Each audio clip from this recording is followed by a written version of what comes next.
Welcome to Burlap Teachers. Enjoy the video.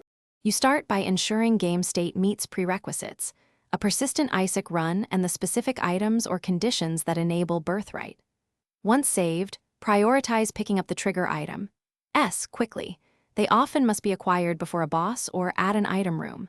Make sure to avoid dying and to track consumables like keys or coins that the sequence consumes. This setup minimizes backtracking and prepares you for the scripted events that unlock Birthright ISIC. Once done with setup, move through the mid-game sequence deliberately. Prioritize the rooms in the precise order that triggers the Birthright event and engage bosses using the item synergies that matter. You need to hit specific interaction windows, use positioning, familiars, and bomb placement to force scripted collisions.